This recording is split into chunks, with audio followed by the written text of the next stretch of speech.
Grant, how you doing? Man, Mark, I'm doing great. Always good when I'm hanging out with you, man.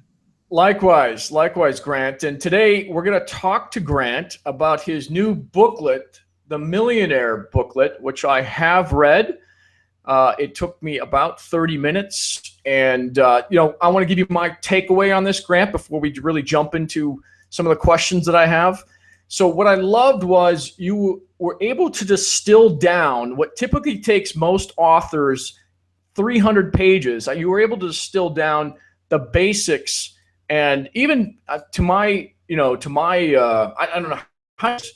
my understanding, you were able to distill down chapters into like 3 or 4 pages, and it still made sense, and it still gave me kind of my own playbook as to get even wealthier. And that to me was, I think you did a fantastic job. And if you read The Millionaire Next Door, it seems that most people that get rich live frugally and save over time, and your approach seems to expedite that a little. And I want to give you a little bit of time here to kind of cover the book and your response to that. Yeah, so The Millionaire Next Door, it was a book. I learned something from every book. When I read The Millionaire Next Door, I learned I don't want to be the millionaire next door. I'm not, I don't, look, if you study the wealthiest people on this planet, they didn't get there because they bought a used F-150. You don't measure net worth based on what you saved on the way.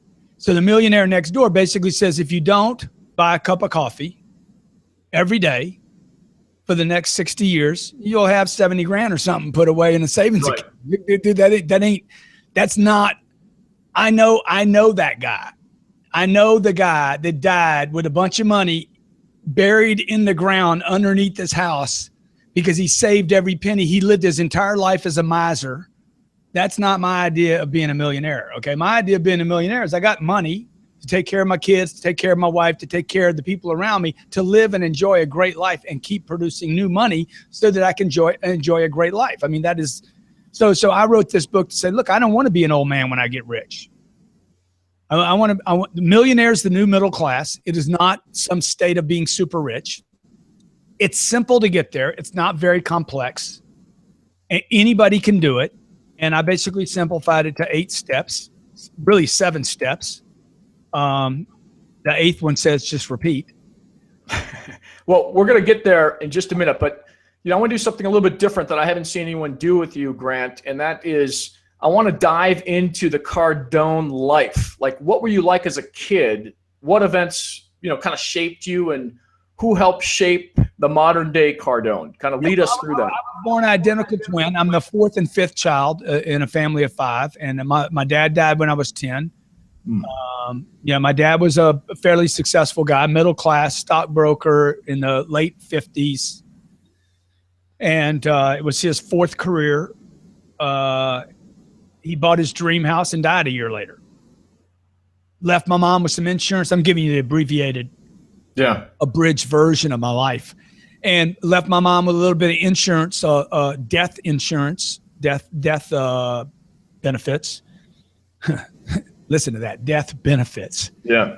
And my dad was basically insurance broke. He knew he had some problems going on, physical problems, and left my mom with some insurance money, and my mom had to basically manage that money.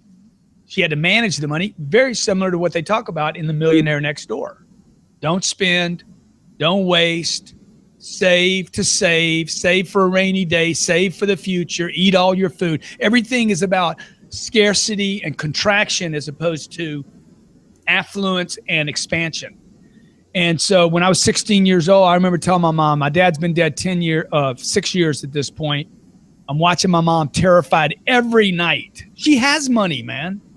We're the middle class. She has money and she's terrified every single day because she doesn't know when it's going to run out.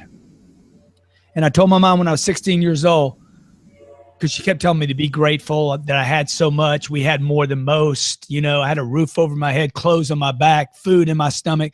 And I told her one day, I said, dude, I don't want anything to do with this middle class thing. This is terrible. I'm going to get rich one day. I told her at 16, I said, I'm going to get rich. I'm going to get super rich one day. So I never have to worry about money. And so that I could take care of my mom and other people. And, you know, so I for the next 9 years, I basically went backwards financially because I didn't know what I was doing. And then at the age of 25, I kind of started getting my game together. And for the last 30 years now, I've been studying successful people and figuring out kind of my own way to codify how could I create the life I wanted. But at 25, you know, to now, I mean, that's a long period, right? I'm not trying to age you at all, but what happened at 25 where you suddenly, discovered how to become a millionaire? I don't think it happens that way. Can you kind of educate us on that?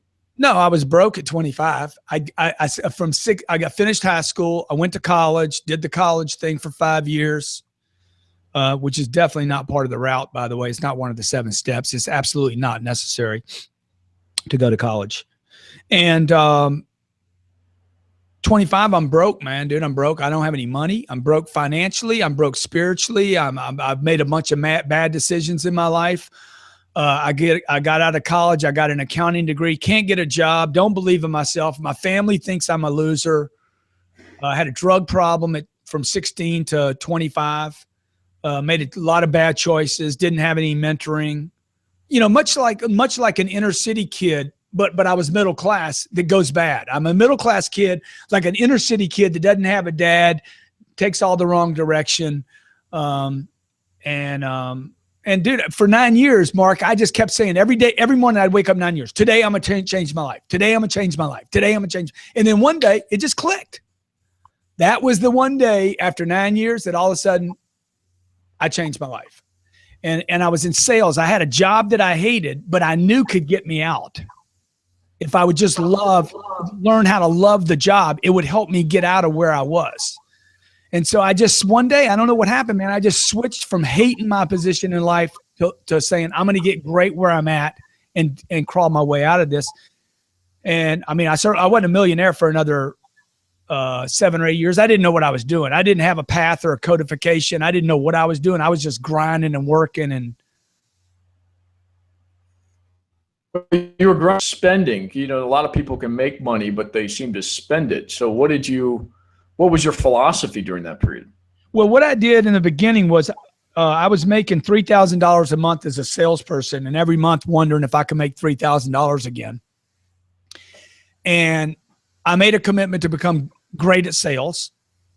And literally, I invested $3,000 in a program when I was 25 years old to become a great salesman. I didn't know if it was a scheme or BS, or I just said, hey, look, I don't know what I'm doing. It was cheaper than college. So I spent the $3,000. $3,000 today, that would be like $8,000. Borrowed the money from my mom. And I made a commitment. I made a commitment to learn how to sell, which really selling is about income, which is the first tip. Like, you have to get income to get rich. And 30 days later, man, I was falling in love with sales. My income went from $3,000 to $7,000. And I'm like, what am I going to do with this $4,000? And this is where my mom's training came in. I saved it all. I didn't know what I was going to do with it, but I just started putting money away. Any increments I got in income, I saved all of it. And I continued, and I did this for 5 years. I continued to live like I was making $3,000. My standard of living didn't change. The belt I wore, the shirts, the clothes, the shoes, the car I drove, nothing changed. I just stacked money for the next 5 years.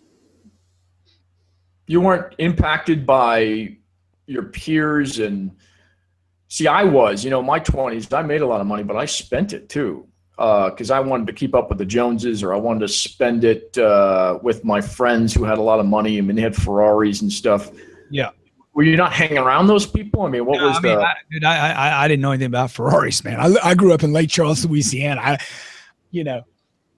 I wanted to get rich. I didn't want to show off. And I am a bit of a show off, but to me, that's not how I wanted to show off. I wanted to get rich. I've wanted to get rich since I was 8 years old.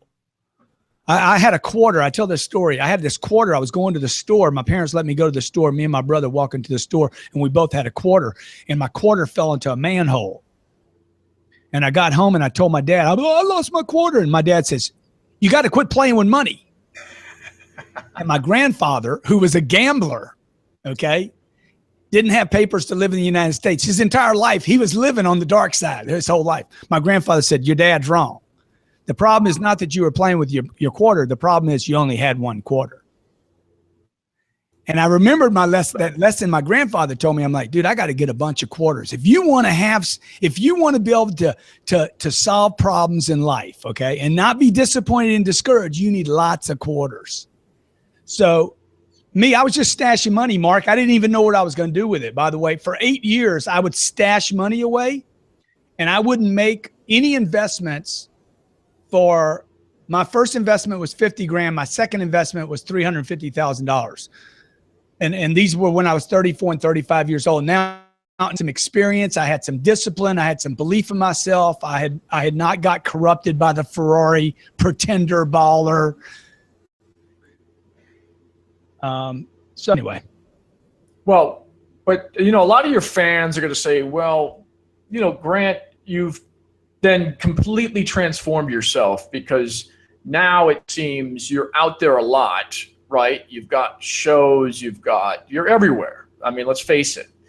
And so at the time you seem to have been this, miser, if you will, that was holding back, not wanting to become famous, not showing off.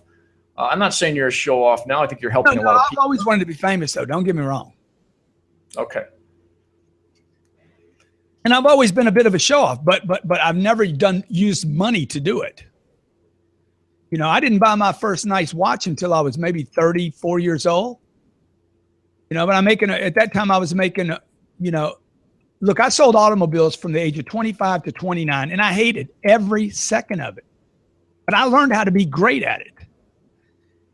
I didn't know another way to make 100 grand. 100 grand back then was like $200,000 today. I could have done that without a degree in college. You don't need a degree to sell automobiles. I was in a little tiny town. So I said, hey man, there's a lot of possibility here. So then I started my own company at 29 where I went and started showing car dealers a better way to sell cars. Think about that, right? I'm cold calling on millionaires, car dealers, man. Hardest audience in the world to call on. Absolutely.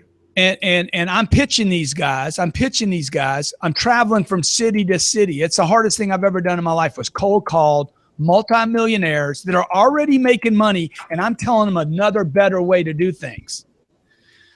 So that was my first company. And in the first 3 years, I went from making 100 grand selling cars to $30,000 a year with my new business. I went backwards. And it would take me 2.5, almost 3 years to really start making any real money, but I stuck with it. So these are lessons that I'm having, right? Like, dude, you got to have a lot of money, man. That's when the whole save for a rainy day, like you need surpluses to get through things because bad things happen to good people. And I didn't know anything about really economics or cycles or studies or all the stuff that Forbes does and CNBC. And it's never been very complicated for me. Get money, put it away, use money to create more money. And at this point, I wasn't trying to save the world either. I'm not trying to become famous, dude. I'm trying to make money, period. And so then my business took off. I'm 32 years old. I started making some real money. I'm working 250 days a year. I'm being paid to speak all over the country. My thing became popular. I started my second business that was congruent with this first business. Basically, my first business fed the second business. So it was almost like a glove going on a hand. It just fit. A partner came in. He borrowed 50 grand from me. I said, you got 90 days to pay me back and you'll never get another penny from me. He paid me back in 60 days. I've had that company for 20 years. Makes about it's made $10 million a year for 20 years. $50,000 loan. So that was my second company. And my third company was started when I was 35. So I'm just telling you that to tell you the secrets of things, right? While I'm doing this, dude, all I'm doing is hoarding money. I'm literally hoarding money. And I talk about this in the Millionaire booklet. I don't know what I'm doing right, but I'm hoarding money in order to invest money to create more flows of income. So, creating a $10 million business is not easy. What was kind of your mentality to getting it to a $10 million business? I know it was persistence. I know that But do you think it was smart decisions? Was it mentoring? What was it that you did in order to create a $10 million company? No, I don't think it was any of that, man. I hear people say, man, I got a bunch of smart people around me. I'm like, well, dude, I don't have the smartest people around me. Okay. But I got people the people that I've done well with have been loyal, trustworthy. Okay. When I have problems with people, it's when they don't follow the general. It's never because I haven't been the smartest person, nor have the people around me been the smartest person. But when we've been successful is when everybody gets behind Grant. So the first company, I just knew it was going to work. I knew I was right. Okay. The second company, I knew we had something that people needed. And so we just stayed with it. I don't go into spaces that are very complicated. Okay. The spaces I am are very simple. They should cash flow immediately. I'm not building apps. I'm not creating Facebook or the next Facebook I'm not doing that. The first 20 years I was in business, I never spent one penny in advertising, nothing, not one penny. Everything was this. This has been my advertising. Knock on a door, make a phone call. Okay, now I'm in a position because enough people know me that I think advertising actually works for me now. So the answer to that question is my businesses are very simple. My third company was a real estate company. I buy apartments. People have to have a place to live. It's not complicated. I buy something, you rent it from me. I take care of you. You pay me on time or we kick you out. And then the debt's paid over time. One day I'm going to get rich. One day I'm going to be way wealthier than the millionaire next door. So, yeah.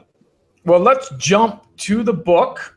The Millionaire booklet. And the first question I have, Grant, is why a booklet and not an entire book? That's a great question. That's a great question. Okay. I've never told anybody this except you. I have a deal right now for a book called Obsessed with Penguin Random. Okay. They gave me a huge advance to write a book called Obsessed. It's coming out in October. Under the contractual agreement that I have with Penguin, I would not write another book between when we sign the contract and that book gets released. So I wrote a booklet. And they were okay with that, huh? I don't know. All right. Well, you know how these publishers are. They're probably okay with it. Now, the difference between random, okay, I hope they see this because I know they're just going to piss them off so bad. The difference between random, look, that book, Obsessed, is going to take a year and a half. Rewrites, editors, photo shoots. This book took 2 hours.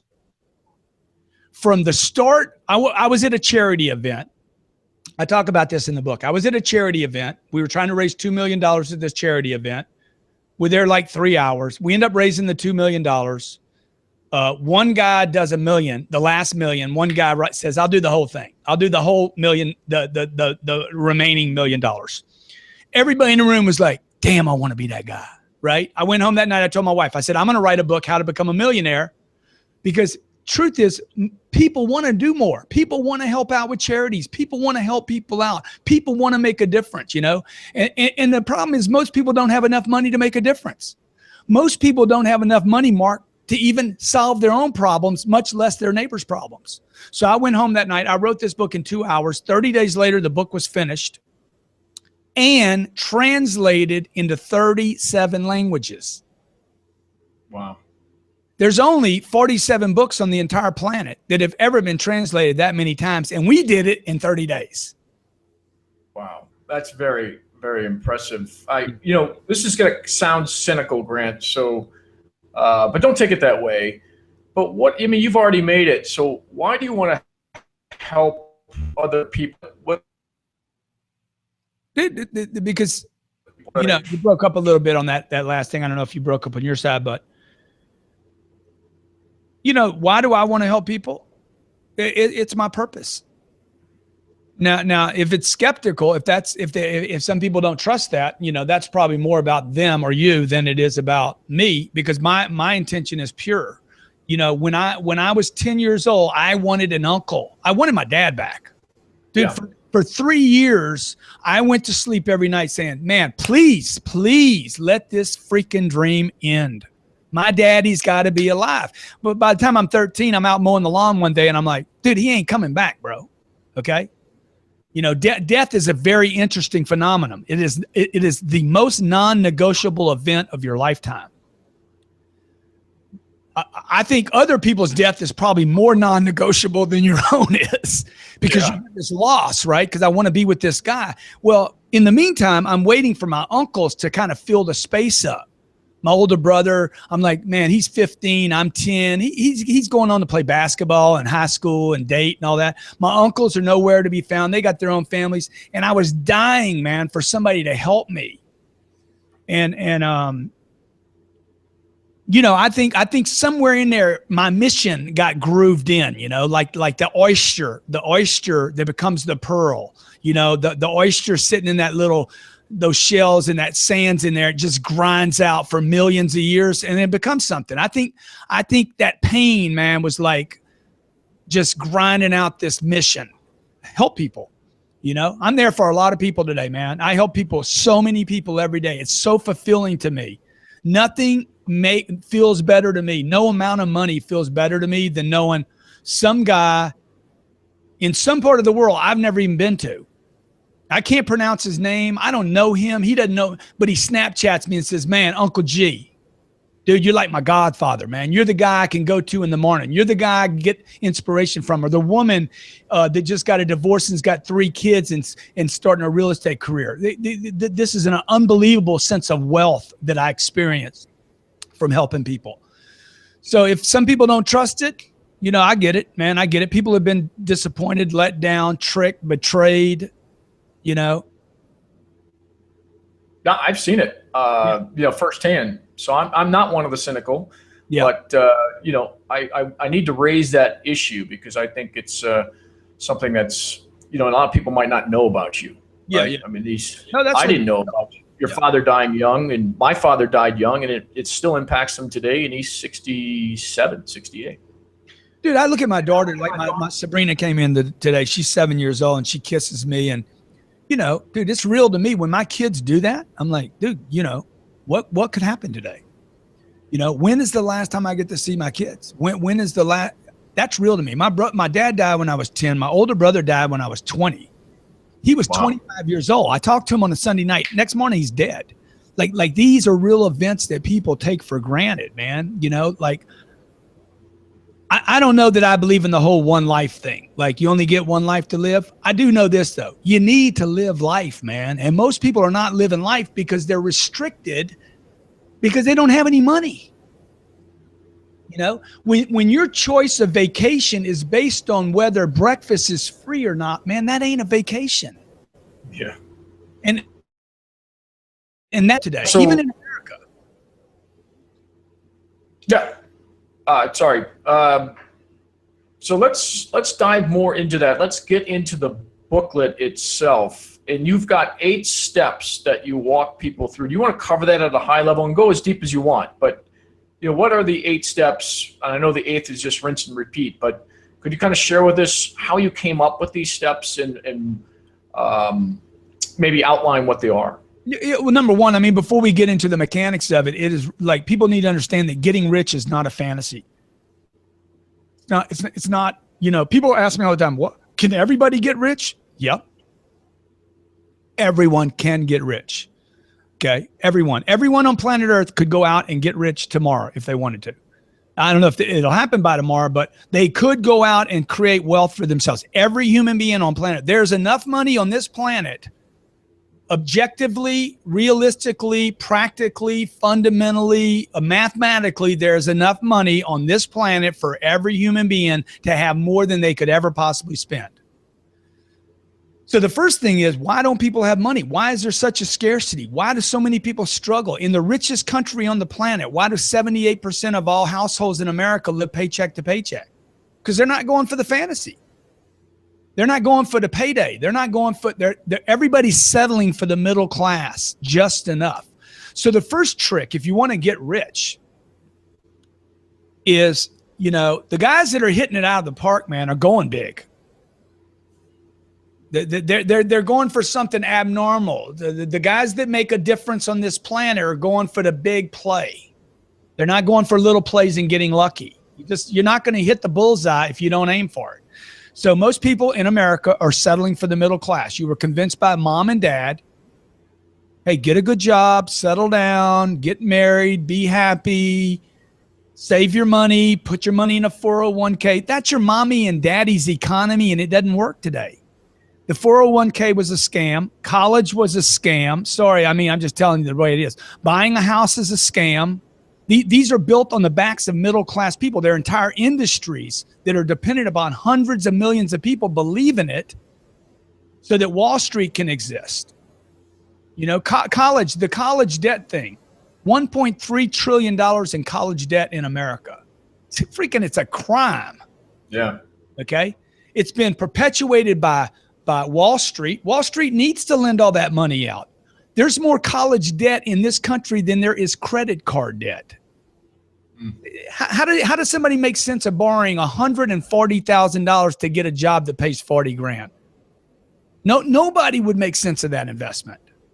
So the first thing is, look, you know, I got to get somebody to understand that you could actually get rich. The next thing is, who do you get your advice from? Part of the problem in our country is that we particularly with social media today, Mark, somebody's going to watch this interview and then they're going to go read The Millionaire Next Door. And then they're going to go listen to somebody else talk about just hustle, man, hustle, hustle. And then they're going to go to church Sunday morning and that guy's going to say, man, you need to pray, man. Everything's going to be all right before the guy passes the basket. So that guy got 5 pieces of advice. And then he turned on Susie Orman, who says you need to save your money. Then Dave Ramsey that says, hey, don't borrow money. All debt is bad debt. The guy got 7 pieces of advice that all basically contradict. He doesn't know who to believe anymore. Okay? And then he Googles my name and he hears Mark Fidelman say something, Mark is a skeptic on Grant Cardone. Whatever. I know you're not, dude, but you know what I'm saying? Like, you guys got to pick somebody you trust. You don't need 7 coaches. You need 1. You know, you're not going to the Super Bowl with 7 coaches. You're going with 1 coach.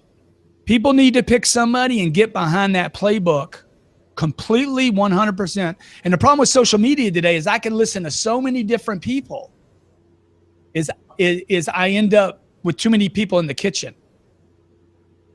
And nobody knows who put what season into what. And the next thing you know, we don't know if we have gumbo or soup or freaking throw it in the trash. So where am I at on the book, man? Third step. Well, chapter 3 is making the millionaire decision. What is the millionaire decision? You got to make a decision. Nobody gets anywhere without making a decision. You know, you get married, you got to make a decision to be monogamous or make a decision or don't make a decision. If you don't make a decision not to be faithful to your wife, you're going to cheat on her. Millionaire math. Okay. This is a chapter that people have already written me and said, dude, that one chapter changed my life right there. How many different ways can you become a millionaire? By the way, everybody listening to this will be a millionaire in your lifetime. It's just, can you take time out of the equation? How many different ways can an individual become a millionaire? There's so many ways to do this. It's unbelievable. So I basically show people how to do that. Then when you start, once you get your head wrapped around the concept, how do you start doing the things that you need to do? First thing you got to do to become a millionaire, to create wealth, is increase income.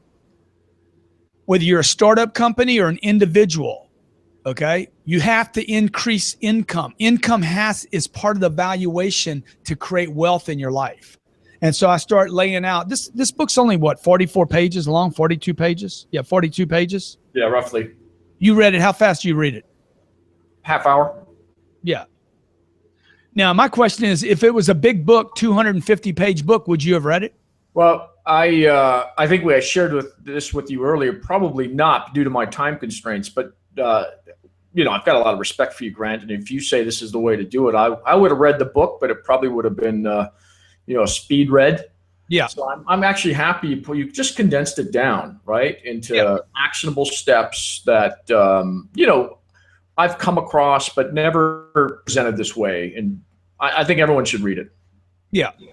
And so, once I increase my money, once I make a commitment to increase my money, I ask myself, who's got my money? Somebody's got your money. Mark, somebody's got Mark's money. Somebody's got Grant's money. Who's got my money? I've had athletes write me, professional athletes, and say, dude, that chapter changed my life. Like I thought about who's got the ball. I should have been thinking about who's got my money, right? Stay broke. Stay broke is a game changer concept. This is what I did. I didn't know I was doing it right, but I've stayed broke. Like twice a year, I go broke. I'm about to go broke here in the next 3 weeks. I'm going to go broke. I'm going to take all the money that I have in surplus and I'm going to dump it into some deals. I talk about diversification in this book, okay? You don't want to diversify. You need to go all in on your deals. The reason people diversify is because they don't know. When you don't know, you diversify. When you do know, you go all in. The wealthy people go all in. They don't diversify. Diversification was created by Wall Street again. Another little scheme of Wall Street.